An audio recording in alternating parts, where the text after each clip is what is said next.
जो end S 8 है accounting policy का, वो ये कहता है अकाउंटिंग पॉलिसी का मतलब आपको जितने भी स्पेसिफिक प्रिंसिपल्स होते हैं जो एक्रॉस होता है, गोइंग कंसर्न होता है, बड़ी बड़ी कंपनीज को फॉलो करती हैं।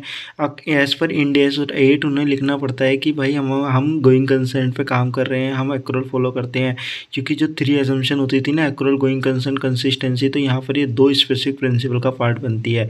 यहाँ पर इंड एस 8 ये भी कहते हैं जो बेस होता है, बेस में मतलब आप हिस्टोरिकल वैल्यू के अकॉर्डिंग निकालोगे, प्रेजेंट वैल्यू फॉलो करोगे, हिस्टोरिकल वैल्यू होगा या वैल्यूएशन का बेस क्या होगा, फीफो होगा, लीफो होगा, ये दैट इज कॉल्ड, ये भी हमारा अकाउंटिंग पॉलिसी मानी जाती है। कन्वेंशन में अकाउंटिंग पीरियड आपका 12 महीने का आएगा, 1 महीने का आएगा, 52 वीक्स का आएगा। ये भी कन्वेंशन भी हमारी अकाउंटिंग पॉलिसी का पार्ट बनता है। रूल में हमारा कंपोनेंट बेस की किसका क्या ट्रीटमेंट होगा ये, एंड प्रैक्टिसेस वगैरह की 2 स्टेटमेंट होगी, एक स्टेटमेंट होगी P&L की, उनको क्लब करके दिखाओगे।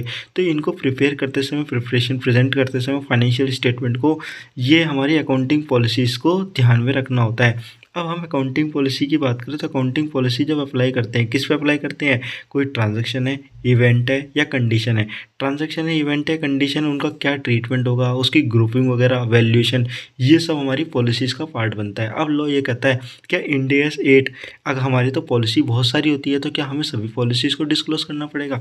तो इंड एस 8 ये कहता है जितनी भी हमारी इंड एस 1 जितनी भी हमारी मटेरियल अकाउंटिंग पॉलिसी होगी, जो कि 10 से 12% मटेरियल के पॉइंट कैटेगरी आती है, सिर्फ उन्हीं को ही डिस्क्लोज करना है। हाउ टू सेलेक्ट, कैसे, फिर कैसे सेलेक्ट करेंगे, ये बात हमारा इंड एस 1 बताएगा। इंड एस ये नहीं कहेगा कि जो भी हमारा इंड एस अप्लाई हो रहा है, जो भी ट्रांजेक्शन इवेंट या कंडीशन है, उसके लिए हम क्या करना पड़ेगा, हमें इंड एस फॉलो करना पड़ेगा।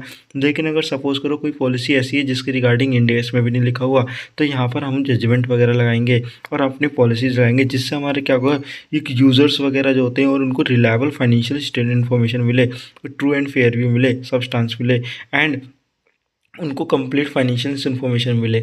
अब जब हमने ये अप्लाई किया अकाउंटिंग पॉलिसीज़, तो जो हमने अकाउंटिंग पॉलिसीज़ बनाई है, ट्रांजैक्शन अकाउंटिंग एंड प्रिंसिपल्स, जो भी हमने, जो ट्रांजैक्शन है, इवेंट है, कंडीशन, जो भी है हमारे ट्रांजैक्शन, इवेंट है, कंडीशन, इनको हम फॉलो करेंगे, कंसिस्टेंटली फॉलो करेंगे, कंसिस्टेंटली फॉलो करेंगे। और कंसिस्टेंटली फॉलो करने के बाद यहाँ पर एक मेन बात ये होती है, जो भी अकाउंटिंग पॉलिसीज़ होती है उनको फॉलो हम रेट्रोस्पेक्टिवली, दैट इज़ कॉल्ड, अगर कोई चेंजेस होते हैं तो इसको क्या करना पड़ता है, हमें रेट्रोस्पेक्टिव चेंज करना पड़ता है, अकाउंटिंग पॉलिसीज़ को रेट्रोस्पेक्टिव चेंज करना पड़ता है।